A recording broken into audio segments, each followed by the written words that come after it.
Innalillah, jaksa terkejut jenguk Hatwanto di rumah sakit Kontan, bacakan talqin.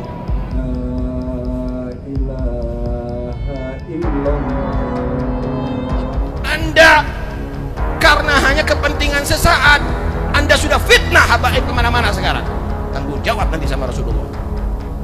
Kami dan datuk-datuk kami tidak pernah mengajarkan kebencian kepada siapapun.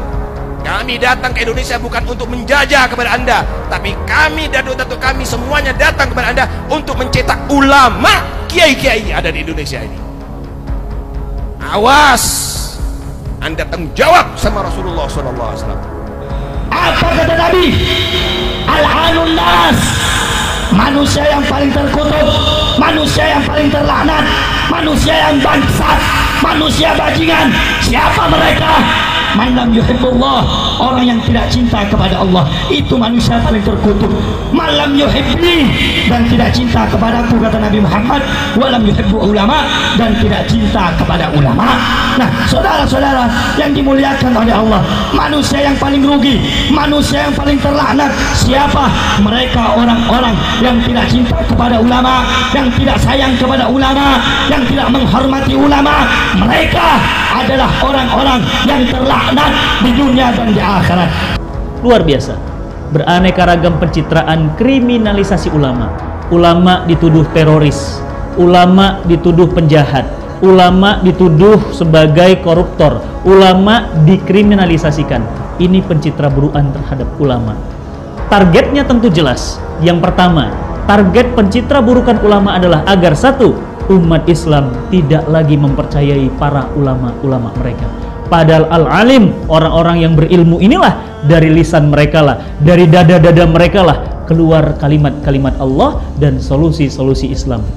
Target kedua, agar umat ini kemudian tidak lagi berhukum dengan hukum Allah, meninggalkan Islam dan mengambil sekularisme, liberalisme sebagai kebiasaan hidup mereka. Oleh karena itu, sahabat cinta Quran yang dirahmati Allah, target kriminalisasi ulama yang ketiga adalah apolitisasi, sehingga ulama jangan masuk-masuk ke wilayah politik. Target mereka jelas, agar Islam adalah urusan ibadah, politik urusan selain Islam. Jadi terjadilah sekularisasi terhadap kehidupan kita sehari-hari.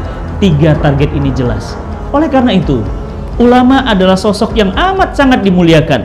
Bahkan Allah Subhanahu wa taala berfirman, "Innallaha yakhshallahu min ibadillahil ulama."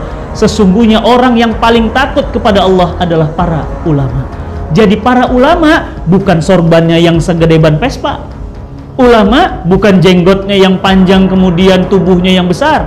Ulama bukan fisiknya yang kemudian menggunakan jubah, tapi ulama jelas definisi dalam Al-Quran bahwa ulama atau orang alim adalah orang yang paling besar rasa takutnya pada Allah Subhanahu wa taala. Ulama-ulama muktabar kemudian mengkategorikan ulama itu ada dua jenis. Ulama yang pertama adalah ulama dunia. Mereka adalah ulama yang menjilat penguasa. Mereka adalah ulama yang mau dibayar berapa saja untuk mengatakan halal menjadi haram, haram menjadi halal. Ulama ini adalah ulama dunia, dan hari ini kita melihat banyak ulama-ulama dunia. Nauzubillah min zalik.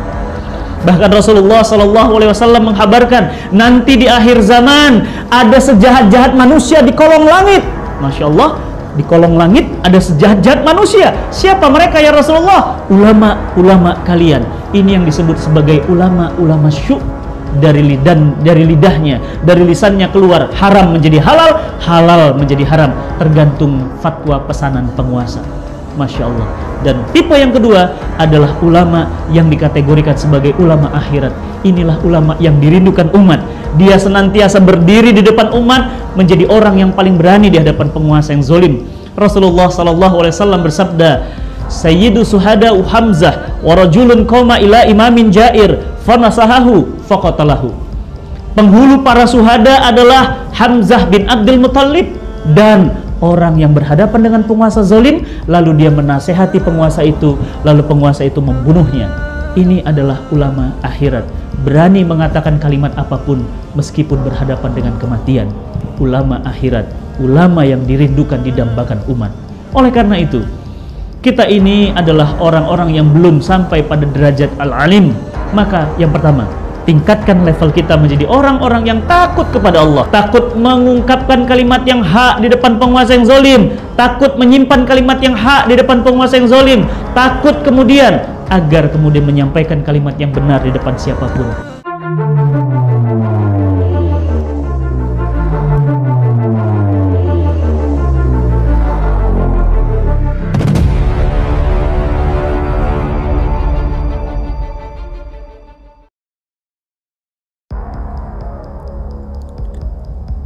Beredar kabar hakim yang memvonis 4 tahun penjara HRS sakit keras.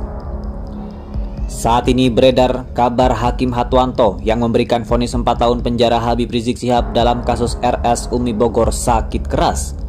Seseorang bernama Ayub Firdaus dengan nomor 083818556495 memberitakan melalui WhatsApp Hakim Hatwanto yang memvonis HRS sedang sakit parah. Sekarang tunggu waktunya, mungkin katanya keluarganya mau minta maaf sama keluarga Habibana, tulisnya. Belum mendapat kepastian kabar tersebut, sampai tulisan ini dimuat, pengacara HRS Aziz Yanuar belum memberikan jawaban. HRS divonis 4 tahun penjara terkait perkara hasil tes swab di RS Umi Bogor. Vonis dibacakan oleh Ketua Majelis Hakim Pengadilan Negeri Jakarta Timur Hatwanto. Menjatuhkan pidana kepada terdakwa oleh karena itu dengan pidana penjara selama 4 tahun, kata Hatwanto dalam sidang yang digelar di ruang sidang utama Pengadilan Negeri Jakarta Timur. Namun siapa sosok Hatwanto SH yang memvonis Habib Rizik Syihab tersebut? Mengutip dari website resmi Pengadilan Negeri Jakarta Timur, Hakim Hatwanto memiliki golongan atau pangkat 4B pada status pendidikan tertulis Hakim Hatwanto lulusan sarjana. Luar biasa. Beraneka ragam pencitraan kriminalisasi ulama. Ulama dituduh teroris, ulama dituduh penjahat, ulama dituduh sebagai koruptor, ulama dikriminalisasikan. Ini pencitraburuan terhadap ulama. Targetnya tentu jelas. Yang pertama, target pencitraburukan ulama adalah agar satu, umat Islam tidak lagi mempercayai para ulama-ulama mereka. Padahal al-alim, orang-orang yang berilmu inilah, dari lisan mereka lah, dari dada-dada mereka lah keluar kalimat-kalimat Allah dan solusi-solusi Islam. Target kedua, agar umat ini kemudian tidak lagi berhukum dengan hukum Allah, meninggalkan Islam dan mengambil sekularisme, liberalisme sebagai kebiasaan hidup mereka. Oleh karena itu sahabat cinta Quran yang dirahmati Allah, target kriminalisasi ulama yang ketiga adalah apolitisasi, sehingga ulama jangan masuk ke wilayah politik. Target mereka jelas, agar Islam adalah urusan ibadah, politik urusan selain Islam. Jadi terjadilah sekularisasi terhadap kehidupan kita sehari-hari. 3 target ini jelas. Oleh karena itu, ulama adalah sosok yang amat sangat dimuliakan. Bahkan Allah Subhanahu wa taala berfirman, "Innallaha yakhshallahu min ibadillahil ulama." Sesungguhnya orang yang paling takut kepada Allah adalah para ulama. Jadi para ulama bukan sorbannya yang segede ban Vespa. Ulama bukan jenggotnya yang panjang kemudian tubuhnya yang besar. Ulama bukan fisiknya yang kemudian menggunakan jubah.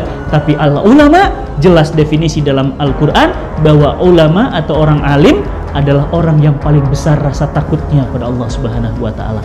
Ulama-ulama muktabar kemudian mengkategorikan ulama itu ada 2 jenis. Ulama yang pertama adalah ulama dunia. Mereka adalah ulama yang menjilat penguasa. Mereka adalah ulama yang mau dibayar berapa saja untuk mengatakan halal menjadi haram, haram menjadi halal. Ulama ini adalah ulama dunia. Dan hari ini kita melihat banyak ulama-ulama dunia. Na'udzubillah min zalik. Bahkan Rasulullah SAW menghabarkan nanti di akhir zaman ada sejahat-jahat manusia di kolong langit. Masya Allah, di kolong langit ada sejahat-jahat manusia. Siapa mereka ya Rasulullah? Ulama-ulama kalian. Ini yang disebut sebagai ulama-ulama syuk. Dari lidahnya, dari lisannya keluar haram menjadi halal, halal menjadi haram, tergantung fatwa pesanan penguasa. Masya Allah. Dan tipe yang kedua adalah ulama yang dikategorikan sebagai ulama akhirat. Inilah ulama yang dirindukan umat. Dia senantiasa berdiri di depan umat, menjadi orang yang paling berani di hadapan penguasa yang zalim. Rasulullah SAW bersabda, Sayyidu suhada Hamzah wa rajulun qoma ila imamin jair fanasahahu faqatalahu. Penghulu para syuhada adalah Hamzah bin Abdul Muthalib, dan orang yang berhadapan dengan penguasa zalim lalu dia menasehati penguasa itu, lalu penguasa itu membunuhnya. Ini adalah ulama akhirat, berani mengatakan kalimat apapun meskipun berhadapan dengan kematian. Ulama akhirat, ulama yang dirindukan, didambakan umat. Oleh karena itu, kita ini adalah orang-orang yang belum sampai pada derajat al-alim. Maka yang pertama, tingkatkan level kita menjadi orang-orang yang takut kepada Allah, takut mengungkapkan kalimat yang hak di depan penguasa yang zalim, takut menyimpan kalimat yang hak di depan penguasa yang zalim, takut kemudian agar kemudian menyampaikan kalimat yang benar di depan siapapun.